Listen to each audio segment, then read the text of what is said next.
Good evening, viewers, and welcome to the Art with World. I am your host, ARSHAD WAHEED. Comparative literature is a very interesting subject.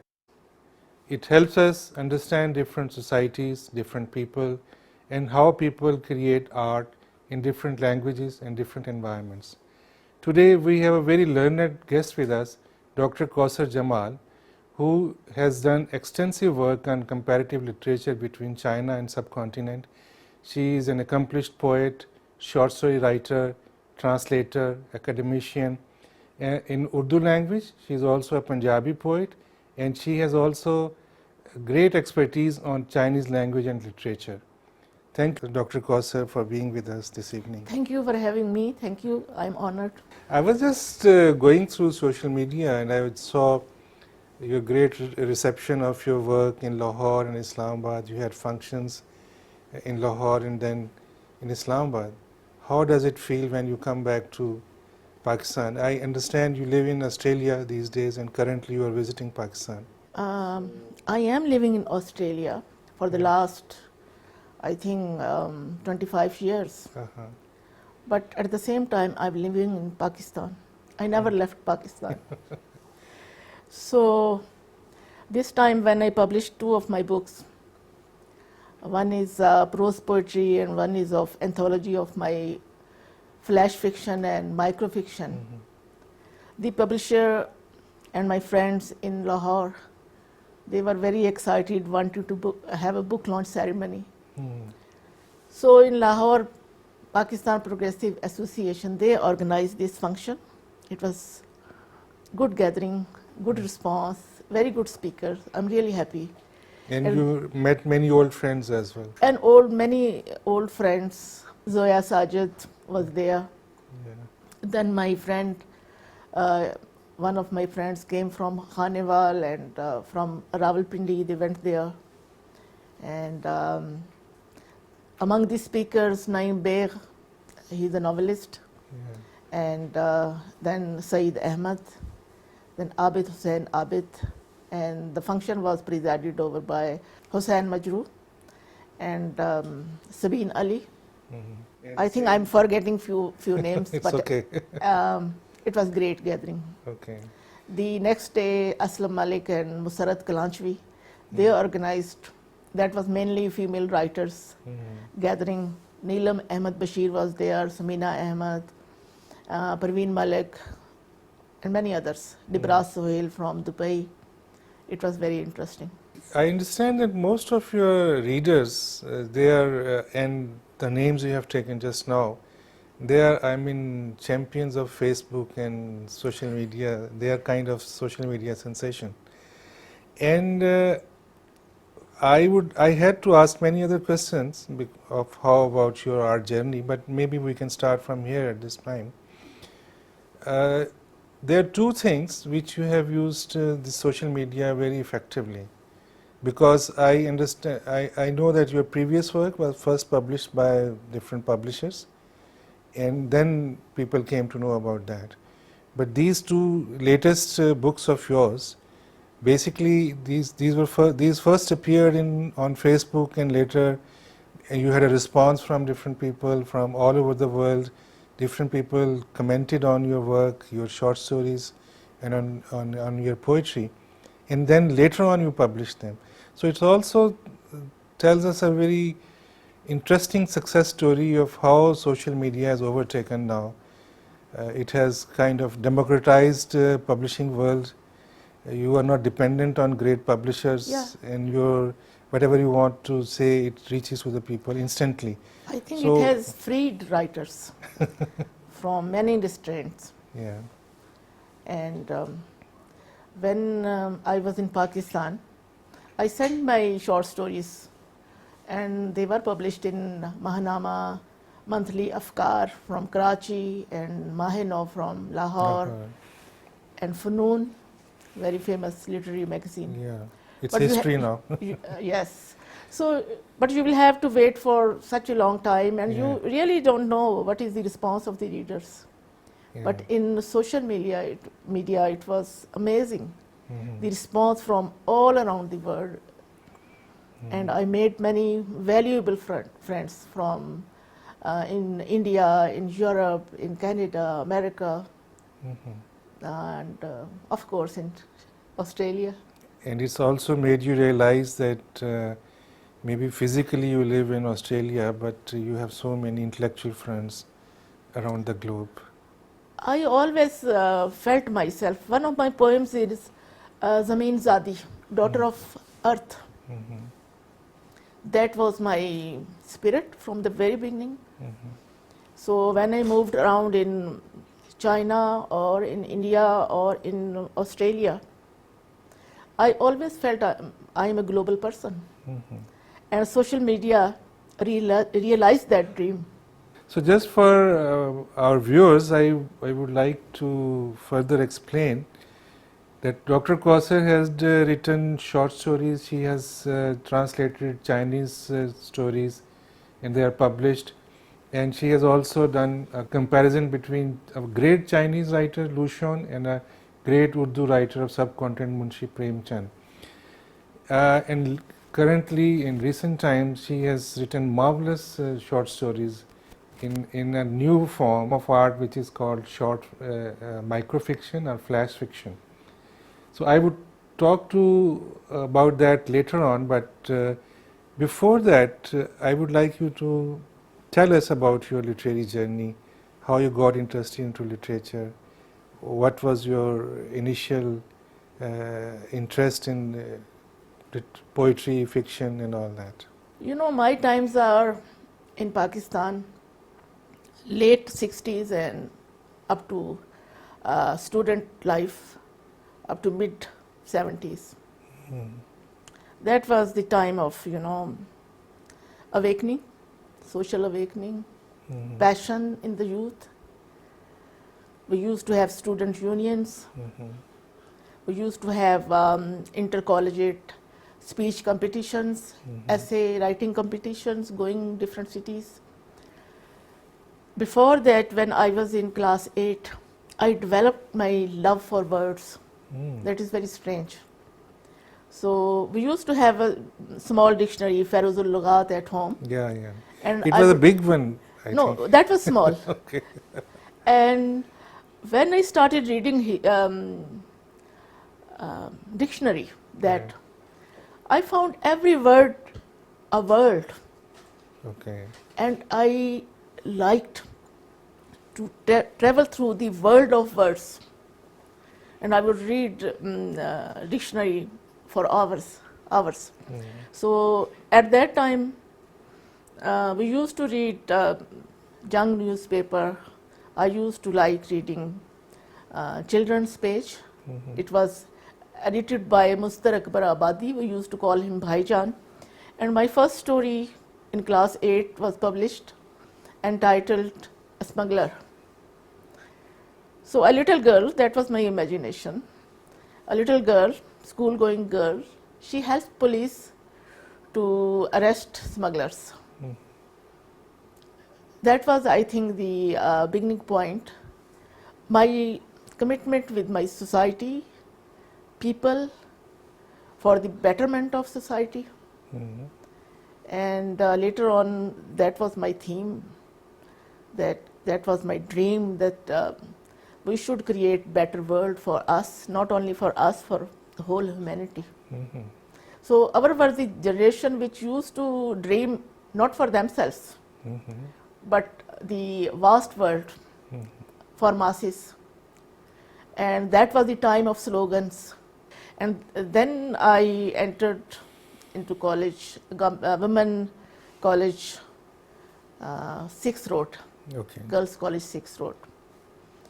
And before that, I have idolized 3 girls who were student leader, and they led out many processions in the 68 movement for democracy and Social justice and all that. yeah, social justice. And one of them was still, when I was in class in first year, one of them, Amra Ilahi, was in 4th year.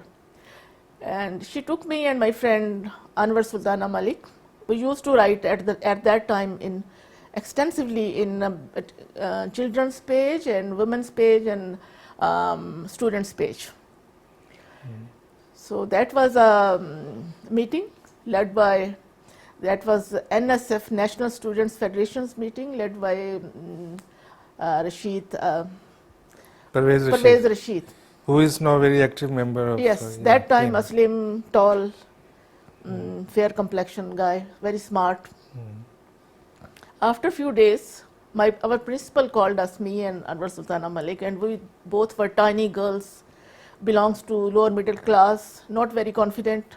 And there was a guy sitting on left side of the principal, and principal looked at us, and then he asked him, do you think these girls could be harmful for state? So that was our first experience Okay. of active political life, Right. and then later on it This went also on. reminds me of another phenomenon that you are probably witness to many historical situations here in Pakistan and in China as well. Yes, Yeah, because you have just referred to this decade of 60s and 70s. These are very times, radical that was times. breathing time. Yeah. And then you went to China for your higher education, and then there were also a society in transition, I guess. There were effects of cultural revolution, and then you came back to Pakistan. There were all turbulent times, and then you went to Australia, and you observed this immigration phenomenon and all that.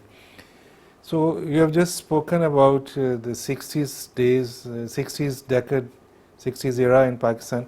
How about your education, which you went to get Chinese language and literature, and your experience as a student there? What were the effects of Chinese Revolution, Cultural Revolution? What are their pluses? What are their minuses? Actually, in 1977, I passed my master's with distinction From here? from here Okay.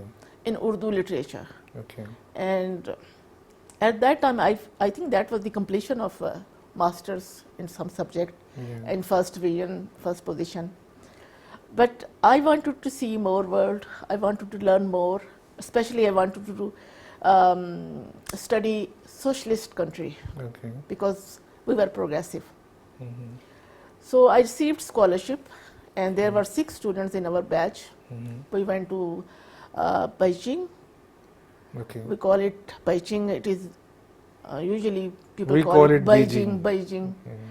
and English people used to call it Peking long ago. Anyway, in Beijing Language Institute, I studied Chinese language for 1 year. Okay. And then for 4 years, I was in Peking University studying Chinese language and literature. My roommate was Chinese girl, and that helped me a lot to improve my Chinese and to understand Chinese society, Chinese people. And anyway, people ask me, Chinese used to be very difficult language. How did you learn? And I can't really answer that question. Mm-hmm.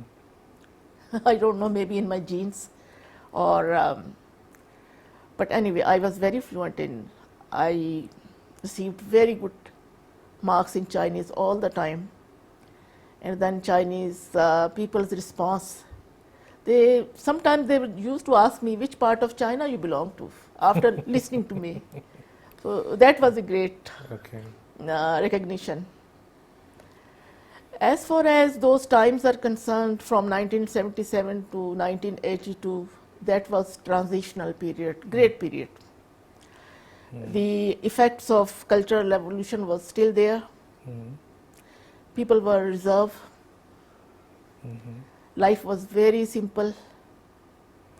Chinese economy was, how to say, in a not good position. Then came the time of Deng Xiaoping. And he was visionary as far as economy is concerned. And he introduced the policy of 4 modernization. Modernization in technology, in agriculture, in industry, in science. That was the beginning point. I think they realized that the biggest power is not weapons, Yeah. is economy. Yeah. Yes. and up till now, their economy is, running like very fast. And it was vision of Deng Xiaoping. Deng Xiaoping. And I met him. Yeah, you were his official translator as well when he visited No, I Pakistan. was the Chinese. When I came back to Pakistan in 1984, at that time, Chinese President Li Xianen, he visited Pakistan and I was his Okay. interpreter. So you met him, Deng Xiaoping. You just I said. met Deng Xiaoping. And how was this cultural revolution? What did it contribute to Chinese society? I think the present Chinese society is outcome of that cultural revolution. It's Okay. very strange saying that, but they learned hard lessons during cultural revolution. Hmm. One thing I would like to tell you that Chinese are a very like this in this form fist nation. Okay. Their nationalism. Okay. They are one. This one language, one culture. One language, one Yeah. culture. They do have minorities, Okay. 56 minorities, Okay. but tiny number. Okay. So the Han people are in majority, in biggest majority, and their nationalism is very strong. They have strong tradition of culture, history. One of the Chinese language is one of the, I think, most ancient languages, written languages in the in the world. And then you studied Chinese literature as well, and later on in your PhD you compared Lu Shun and Munshi Premchand, who was Yeah. another great Urdu Yeah. writer in subcontinent. So what did you think, what was so common that are different which you wanted to study as a comparison?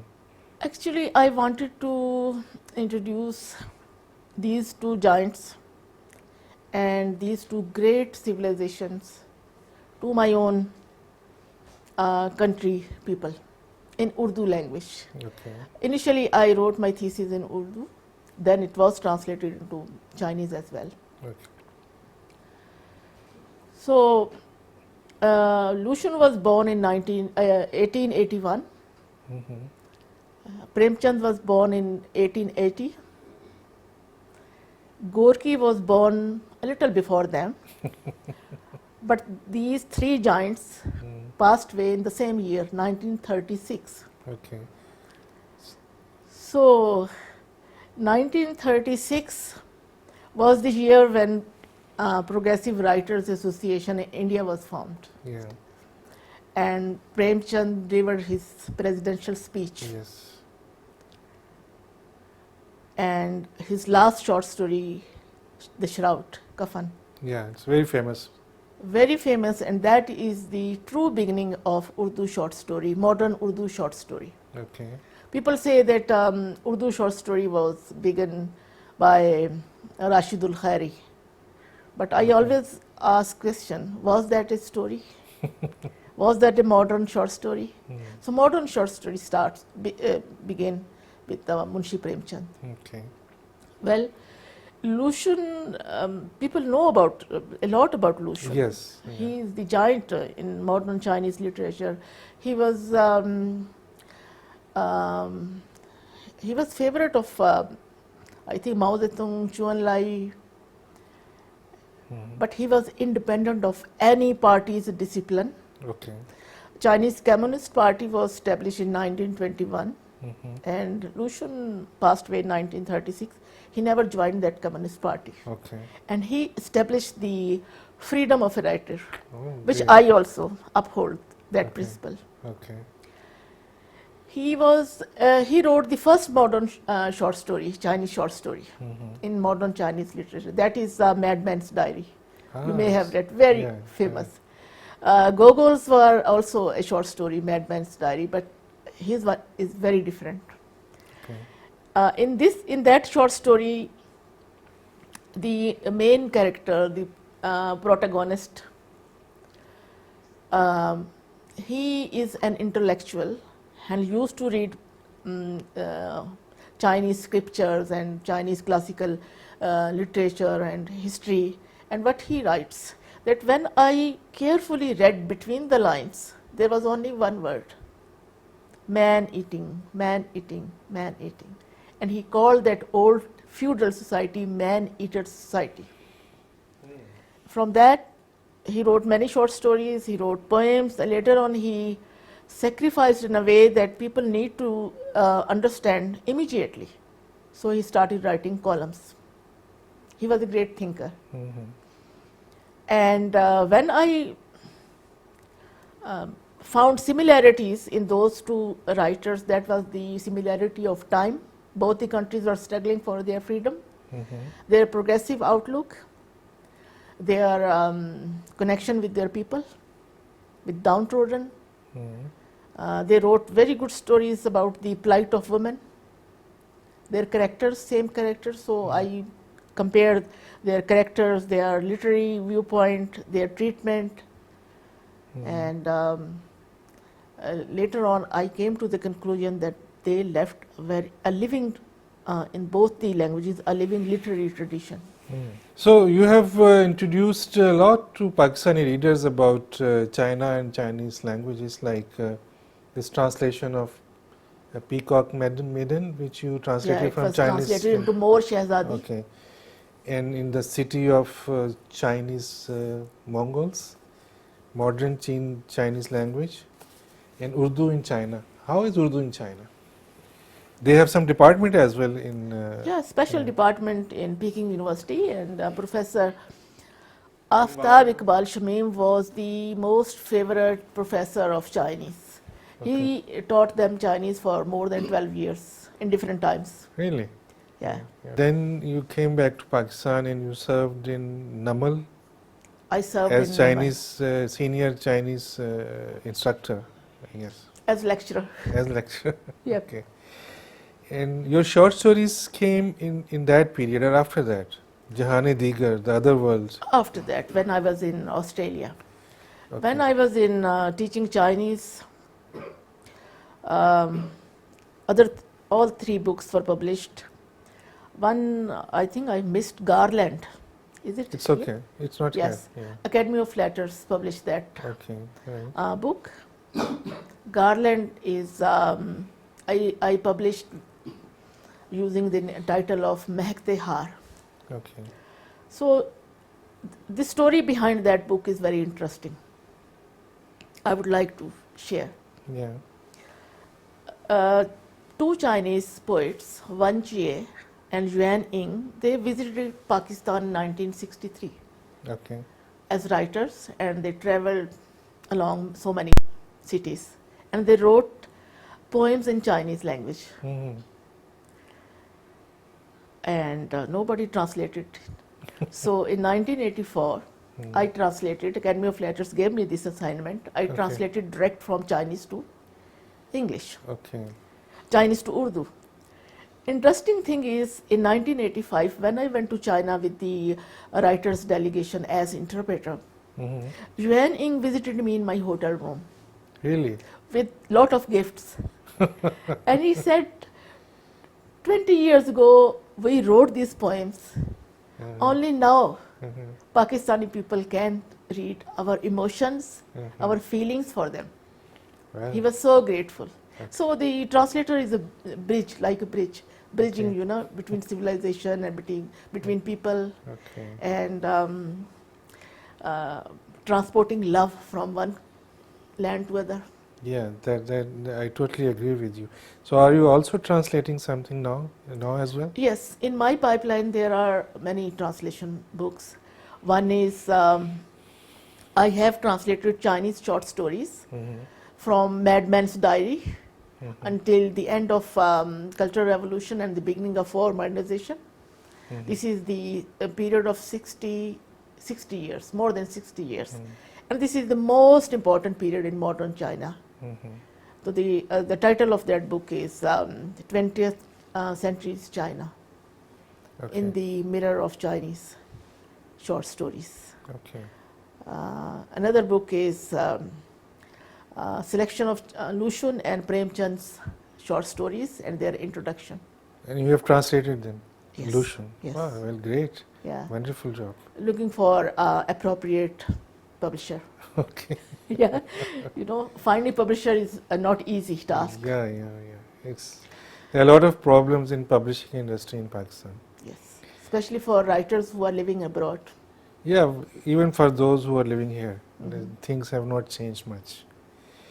So in your short stories, what I found, there are 2-3 themes which go hand in hand, and that is, one is kind of alienation, then a woman's voice, expression of women's emotions, and really those short stories reflect ideas and emotions and feelings of a woman which are not in a traditional sense influenced by mainstream men's interpretation of women's lives. So I would like to hear from you, how did you choose this medium for your expression, and what were the main themes? I will go back to early years. Okay. We used to Is say, that such a great period? You always want to go back to your early period? yes, now this is the twilight of life. We used to say in Urdu literature, in Urdu criticism, adab barai adab and adab barai zindagi. Art for art's sake, art for life. Art sake. for life. I belong to the other. Okay. And all my, your favorite Lun What's and other? Please explain. Art for life. Art for life. Okay. Yes. Connection with human beings, Okay. with life, and ambition Mm. to make some contribution to make it better, to impart consciousness, to impart modern thinking in the literature. I will say progressive literature. Okay. In China, it was realism. Mhm. They used to say critical realism. Okay. Look at the society with critical, with the Okay. eyes of a critic. Mhm. Where is darkness? Where is filth? Mhm. Criticize that and try to find out beauty. I have been trying to find out beauty all along my life, and that is depicted in my stories as well. A tone of optimism. Mhm. There is a lot of resistance, Mhm. and also my, in Lahore, one of the speakers, they said, Kausar is a global person. Mhm. Her writings are a global person's writing. So, enlightened person, you can say. I have broken so many taboos. I believe in breaking tradition, which is hindering our progress in all walks of life. And because there has been exposure to me in Western society, developed society, the concept of human rights, I want to see all those things in my people. So all my stories carry a little in between the lines. I did not compromise with art and art's requirements, but between the lines there is a message. Well, very interesting. You are just saying these things. I have also come across these debates of art for art's life, or art for art's sake. I think even at that time these were not relevant discussions. Even now it's not a very relevant discussion, because primarily no art is devoid of life. It's about humans. No art is so devoid of life. It's true. that is It's given. So Yeah. there's no point in discussing it. We cannot bring themes which are beyond human experience. The difference was that should art be subjugated to some ideology or theory, that this is correct, this is truth, and you should just follow it. I think in that way it also restricts writers to think differently. They are supposed to write for whatever their political leaders are asking them to do that. Yeah, So you are I right. think it's it's not very relevant discussion anymore. I will slightly differ. It will Okay. always be relevant in some extent, to some extent. I agree with you. In Chinese, again the reference of Chinese literature, before 1949, the best modern Chinese literature was produced. And after that, there was party line, there was guidance for writers, Mm. and the literature from 1949 up to 1982 is not so strong. Mm. That is the proof of what you are saying. Mhm. So where is the difference? What You difference? said you have a slightly different opinion from me. Yeah. For example, when I look at my society here in Pakistan and the writers, I feel very weak connection, their connection with people, their Mhm. problems, their dreams, their plight. So there I feel I am different from them because I want to use literature for the betterment of humanity, to impart some message. Maybe my literary my writings will be weaker in some extent in the eyes of critics, but I write for people. You know, Okay, you I have idolized Nazir Akbar Abadi, Urdu okay. poet. Okay. He was called people's poet. Mhm. Then I really appreciate Habib Jalab, Mhm. his courage. I really appreciate Arundhati Roy, Mhm. her clarity of thought.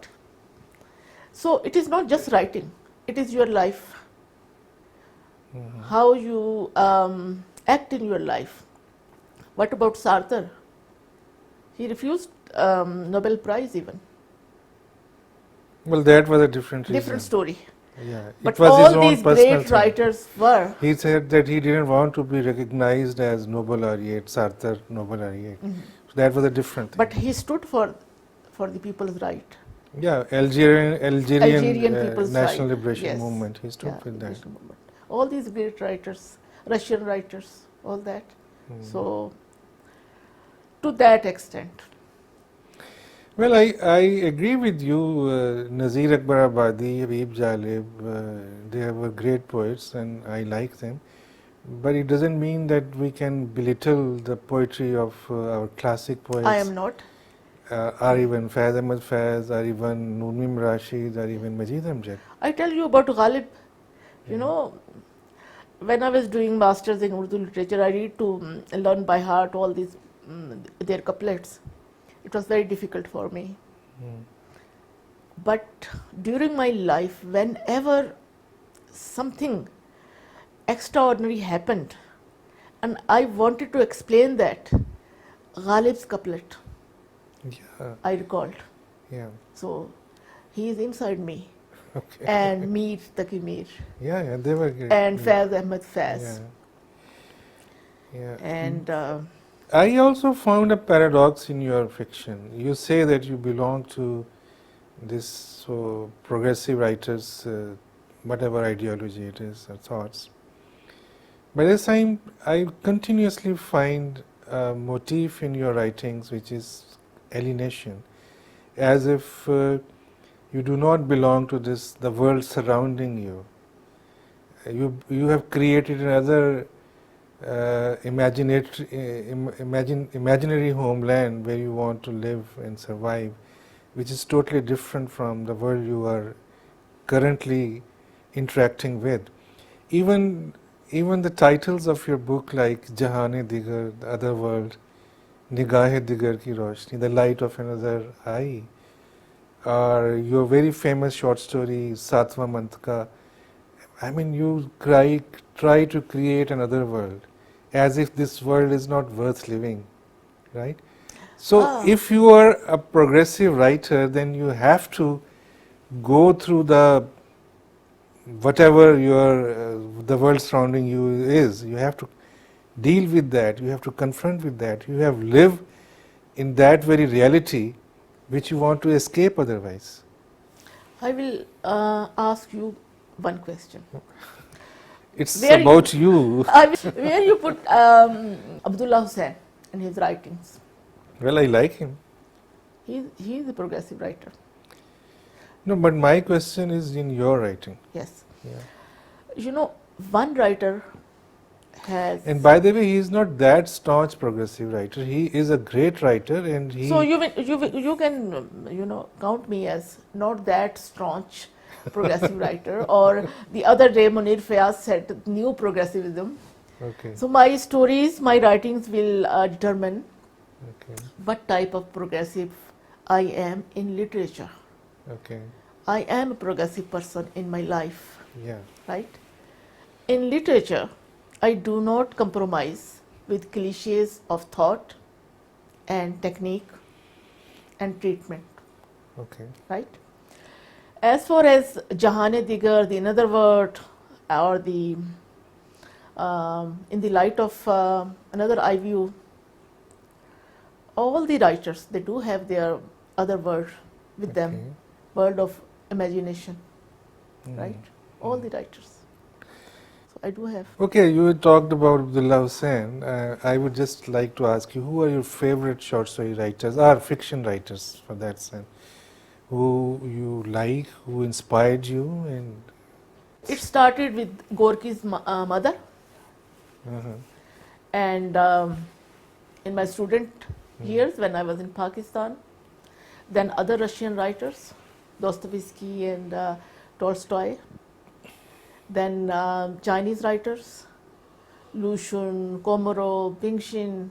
Pingxin was a woman, and she was impressed by Tagore, Oh, and she wrote very beautiful short stories. I have translated her short stories Okay. as well.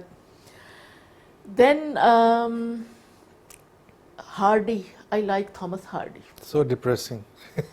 He is depressing, but in his novel Tess, Yeah, the way he portrayed a yeah, that's woman's great, of course. life.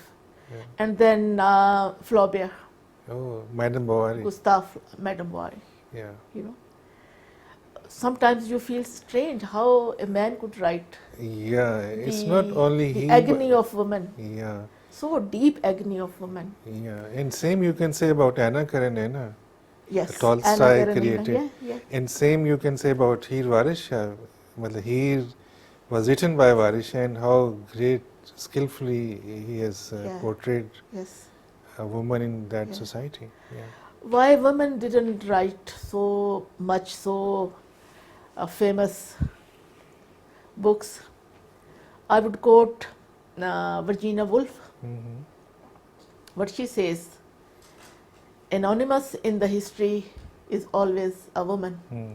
So there are so many anonymous writers in the history. She says they were women. They couldn't own those writings. So Okay. from there starts the feminist viewpoint. But I will continue with my readings. Garcia, Mhm. I really love him. Mhm. And especially the Love in the Days of Cholera. Okay. You translated into, Yes, I did that. and I I have have a read it. privilege to do that. Such a beautiful translation, Mhm. and I read it more than once. Okay. You know, look at his treatment. Mm. The main protagonist enters after 80 pages. Yeah. First, the doctor's story, and after that, Mm. very intricate. His details. Mm. He is living with his characters. Mm. They're in their inner world, and then we started living with them. Mm. I'm so familiar with these characters. That is thanks to Garcia.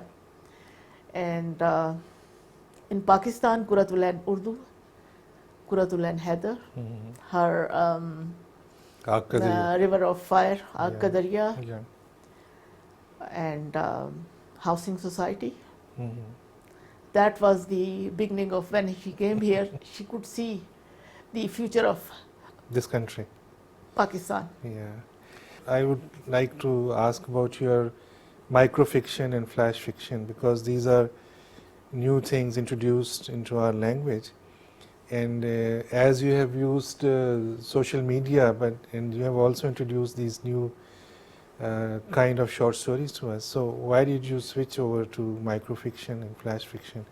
Was it because the attention span of readers is so limited that? One of the reasons. Okay.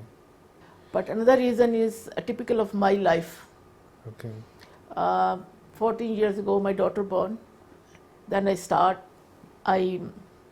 started writing, and I stopped all my working job and extra. So during the night time, she is sleeping beside me, and I have 1 to 2 hours to write down. That was limited time. I would write.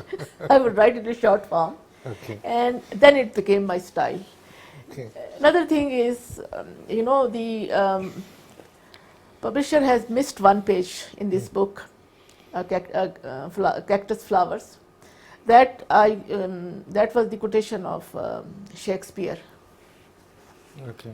Shakespeare's quotation: "Brevity is the soul of wit." Wow, great. So this is your book of shorts, microfiction. Microfiction and flash fiction. And this is your latest collection of poetry, Nigahe-Nigar. So can we listen your poetry, its English translation if you have?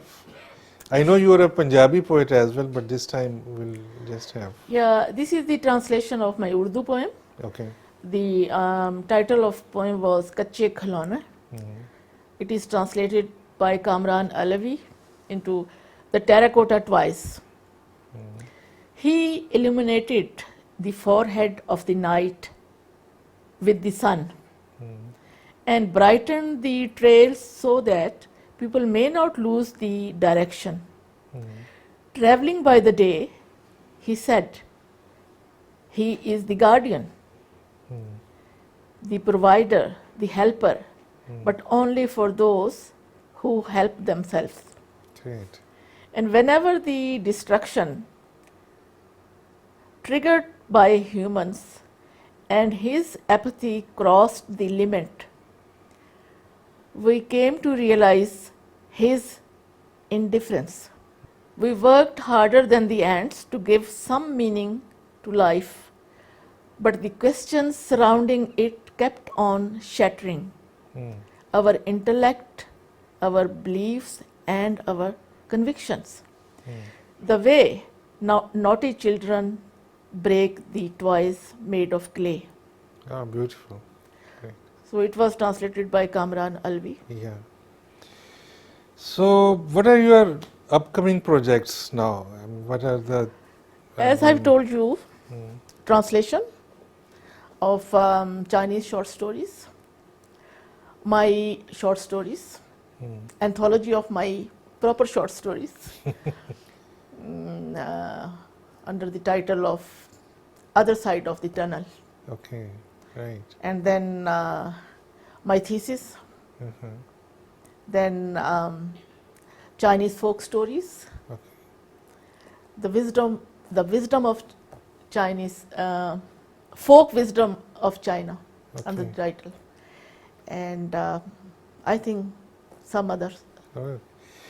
And one thing more, I mean, since you have been living in Australia for last 25 years, it would be very interesting experience of being an immigrant.